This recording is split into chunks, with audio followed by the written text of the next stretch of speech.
Hello and welcome to our London History Podcast, where we share our love of London, its people, places and history.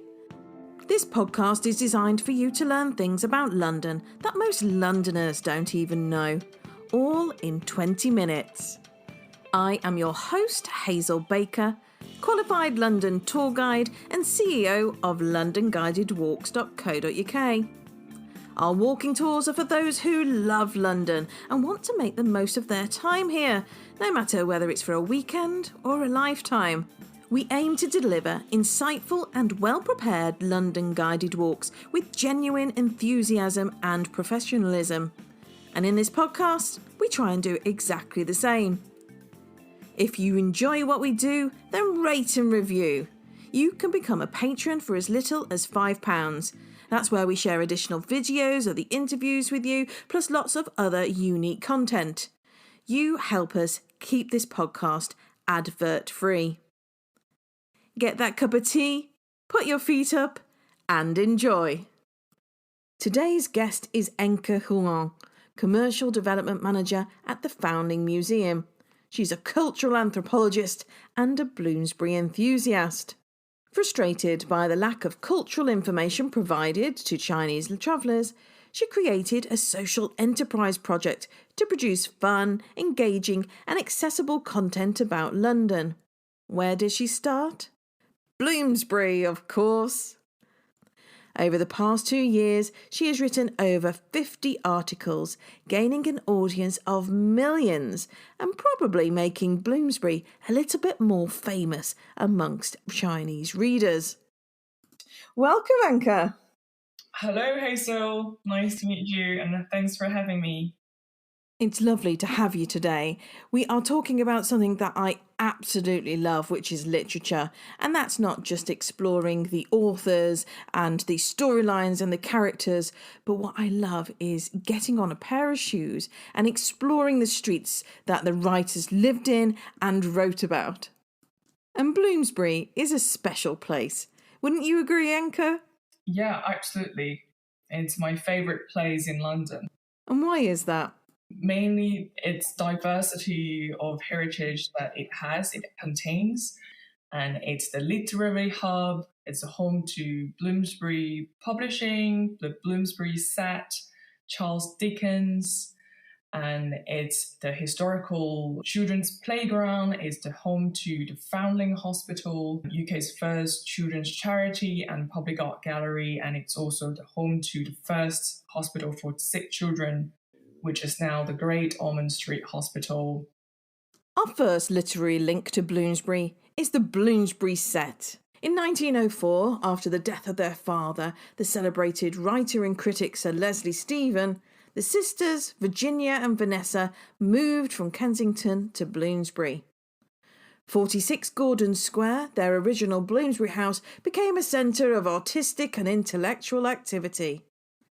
Their brother, Toby Stephen, brought his Cambridge University apostle friends to the Thursday evenings the sisters hosted. It was at these gatherings where everything from the status of art to issues of Britain's declining empire was subjected to intense scrutiny. The Bloomsburys embraced a new culture where sexual equality and freedoms were not only celebrated but practised. They were influenced by G.E. Moore's Principia Ethica 1903 and by A.N. Whitehead's and Bertrand Russell's Principia Mathematica 1910-13. They searched for definitions of the good, true and beautiful, and I've written more about them in a blog post which I'll add to the show notes. So Enke, why do you think the Bloomsbury Group was important then, and do we benefit from their endeavours now? Basically, it's the most important group of people who influenced modernism in the UK and pioneered so many things. They're all found home in Bloomsbury. Basically, their works and idea, I will say, deeply shaped like modernism from so many aspects, like literature, aesthetics, economics, and their lifestyle also greatly influence a lot of the contemporary attitudes towards feminism, sexuality, and in general, just love and friendship. And those things still influence us today. So it's really, really interesting for me to see the connections between history and contemporary lives. No, I think that's a really good parallel to draw on. And there is a very interesting quote from Dorothy Parker, I think very well captured their existence, basically said they lived in squares, painted in circles, and loved in triangles. Lived in circles, lived in squares, as in they lived in the square gardens, which I just mentioned was a very typical Victorian kind of residing design to allow people in the industrial times to gain access to views beyond their windows, to have a shared square in the middle of the houses. And painting circles refers to their shared interest and believed in art, and love in triangles, without any doubt, tells how complicated and wonderful their love relationships were.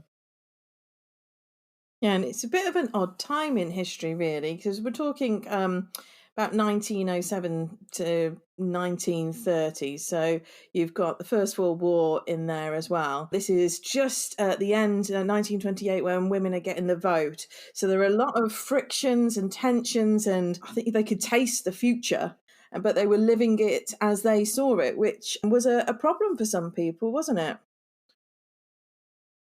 Yeah, exactly. And also, I think there's specifically because of First World War and the women's movement at that time kind of nurtured a lot of new ideas. And from, say, Virginia Woolf, there were a lot of novels and essays of Virginia Woolf that has direct comment or indirect comments from the social environment back then, which I think is really interesting to bring in. I actually reread Mrs Dalloway during lockdown.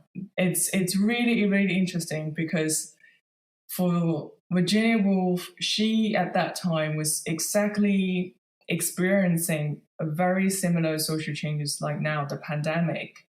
Because the First World War is normally like the biggest attention people draw on when we talk about Virginia Woolf's novel, say Mrs Dalloway. But actually, herself got Spanish flu. So 1918 was when the Spanish flu hit London. And Virginia Woolf also got it. She experienced the whole Spanish flu pandemic like us. She moved out London, her Bloomsbury flat, to Richmond to kind of quarantine, interestingly, in the countryside. I really think they are a very interesting group of people, like that is almost unable for anyone or any group of people to like replicate, because obviously they were friends at university at Cambridge. A lot of them were friends at Cambridge, and then they used Virginia Woolf's house and Vanessa Bell's flat in Bloomsbury as a base, as a London base, to have regular chats and regular gathering. Vanessa Bell had this Friday club thing to start with, to gather people, like an informal gathering. But it becomes something really wonderful, like a network where people from different disciplines and different professions come together, share ideas, and promote each other's work in their careers, and also kind of love relationship with one another. So, as you said, we've got all these writers, philosophers, artists, economists, all coming together, sharing ideas and ideals, promoting each other as well in a social setting that is quite laid back. It's not formal. It's at someone's house as well, which means you behave differently, don't you, rather than being out in the public. Do you think that this was a way of all of these friends and intellectuals to push back against the Victorian upbringing that they'd all had? Yeah, definitely. I think all of them born from a very upper middle class professional family. They were all very well educated in Cambridge or elsewhere. All of them were very much against the kind of Victorian social morality, like the very strict rules of what intellectuals should be or what a woman's role should be. Many of them basically use their work and their ideas and their life to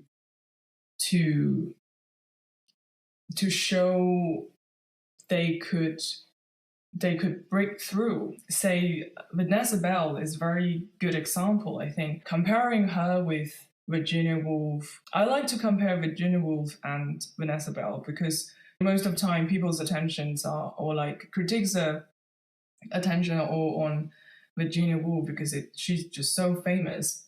But then I think Vanessa Bell and Virginia Woolf, first of all, they have very different personalities. Virginia Woolf is very kind of critical, very cynical, and Vanessa Bell is more kind of gentle, more well-rounded, I would say. You can know so much from Vanessa Bell's painting, not just when she was living in Bloomsbury 46 Gordon Square, but also her paintings from when she was living in Charleston. She draws so many flowers and interiors, very colorful paintings of everyday scenes within the indoor space, which actually is quite remarkable because, first of all, at that time, women don't normally have their own house, their own space. And that's a very distinction between what women used to draw and what Vanessa drawed. Because the fact that they were so keen on having their own space and so keen on this idea of like women has to have money and have to have their own room, the power to decorate and the power to control what they put in their own room is a very strong manifestation of they own the space, they own the right to speak, they own the right to influence their surroundings, which used to be an exclusive right to man. When in the old days, women born in their family's room and then moved to their husband's room and then moved to their children's room, they never really have a room of their own. And the fact that Vanessa Bell used her paints to draw these things, that all the space that belongs to her is very much kind of equivalent of what Virginia Woolf used with her pen to write.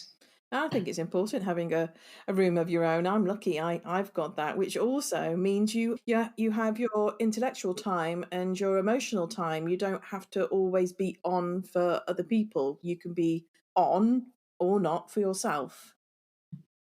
Yeah, and also having the own of yourself, meaning that you can invite people in, you can have social gatherings. That's exactly what Vanessa Bell and Virginia Woolf did. Yeah. No, I think that's brilliant.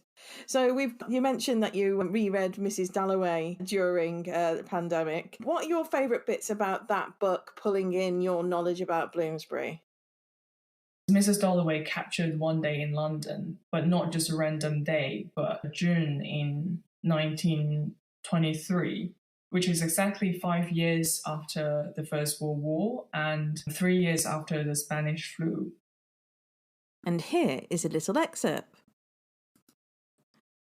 "I love walking in London," said Mrs Dalloway. "Really, it's better than walking in the country." And here's a little bit more. "In the people's eyes, in the swing, tramp and trudge, in the bellow and the uproar, the carriages, motor cars, omnibuses, vans, sandwich men shuffling and swinging, brass bands, barrel organs, in the triumph and the jingle and the strange high singing of some aeroplane overhead was what she loved. Life, London, this moment of June." And she continues. "Passing, glimpsing, everything seemed accidentally but miraculously sprinkled with beauty. as if the tide of trade which deposits its burden so punctually and prosaically upon the shores of Oxford Street had this night cast up nothing but treasure. There were so many descriptions and writing about how Virginia Woolf enjoys the kind of buzzing life of London after her time in the countryside to avoid Spanish flu, the influenza back then. And she wrote Mrs Dalloway in her flat, Tavistock Square, 52 Tavistock Square.